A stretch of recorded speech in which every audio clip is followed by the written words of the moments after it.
Welcome back to Bravo Breaking News. I am your host, Kim, aka Bravo Breaking News on Instagram.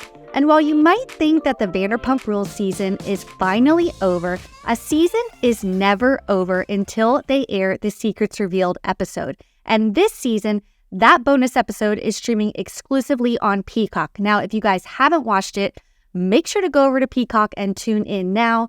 And if you don't have Peacock, no worries, because I am here to break down some of the very interesting scenes that they showed, as well as some more unseen footage that kind of gives us a little bit more insight into what was actually going down this season. I'm going to get into it all, but before I dive in, make sure you subscribe so you don't miss any Bravo breaking news. Okay, so before I dive into the Secrets Revealed episode, I do feel like I have to issue somewhat of a public apology. Now, a lot of you have been coming at me if you guys tuned in to our Part 3 reunion recap.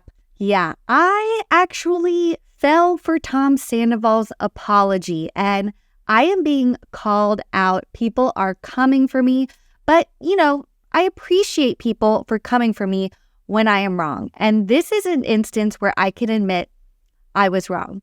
I don't know why I fell for his apology. I guess I just had like a moment of weakness and really wanted to believe that he was finally taking accountability.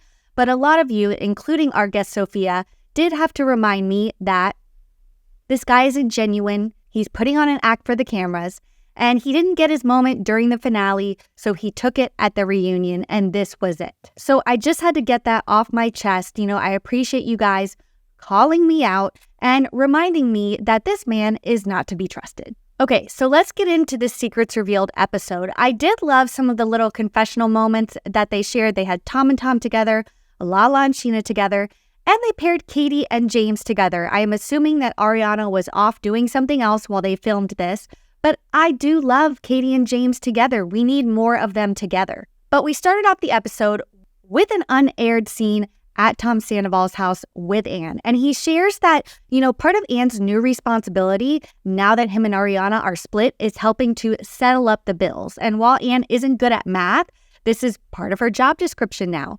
But we get more insight into the house, and she shares that their monthly expenses on the house are totaling $8,000 per person. Now, is this for a month? Is this for a longer period of time? It wasn't explained, but geez, they owe a lot of money on this house, which makes Tom's offer to her even sadder. He shares that, that email that he sent her about the house that was never responded to, that he offered her $600,000 in cash to buy out her portion of the house, which he says is equivalent to them selling it for $3.1 million. First of all, he says that's above market value.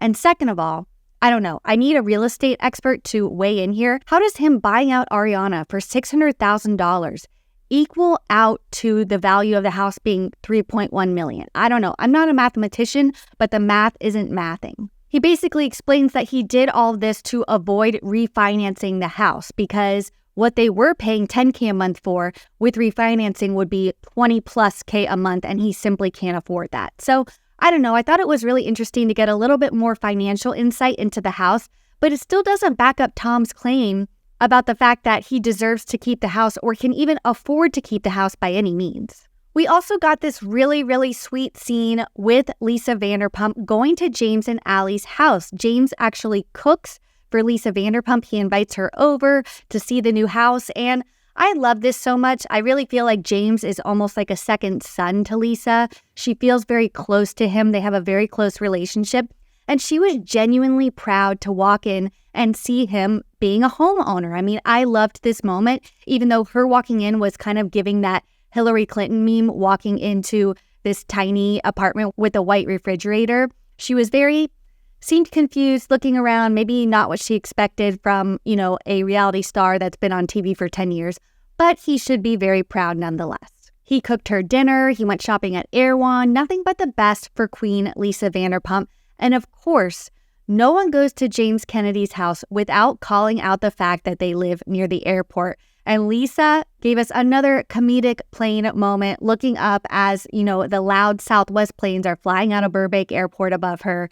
And I loved it. Okay, moving on. We get another scene with Joe and Schwartz, and this does not do Schwartz any favors because once again, he's kind of, leading Joe on a little bit. So Joe, as much as I don't like her, I did kind of love her in this scene because what she brought to Schwartz's house was an unlimited box of Olive Garden breadsticks. Now, if you know me, you know I love a chain restaurant. I mean, I absolutely live for Chili's, especially now that they have an espresso martini from Sheena and Katie. But I love an Olive Garden breadstick. I love an Olive Garden salad. So the fact that she brought this over and her and Schwartz kind of bonded over this was a cute moment for me.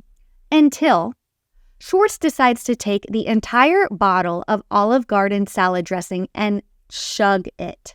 I mean, as much as I love Olive Garden, I don't think I could do this. And then Joe proceeds to do the same. And the moment gets even worse when, of course, Schwartz continues to lead her on, says he loves hanging with her. She's a 10 out of 10, smoking hot. He does say that he doesn't want to be in a relationship, but I feel like putting out all of these feelings to her and telling her she's basically perfect for him does not help his case whatsoever.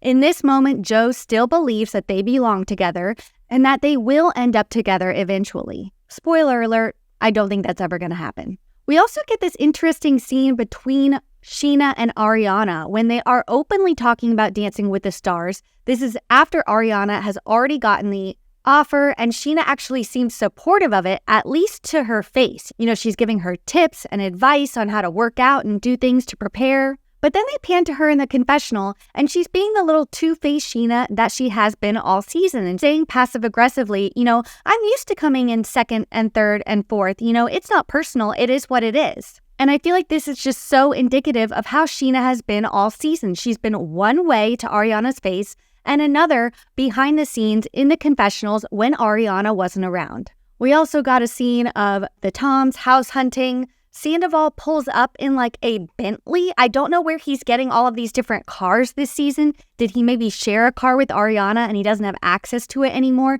I don't know why he's renting all these ridiculous cars. Maybe if you didn't spend money on all these cars, you could afford to keep your house, Sandoval. I mean, this guy just seems so financially irresponsible. It irks me to my core. But of course, they talk about roommating together. Of course, it's a bad idea. Sandoval thinks it's a fabulous idea.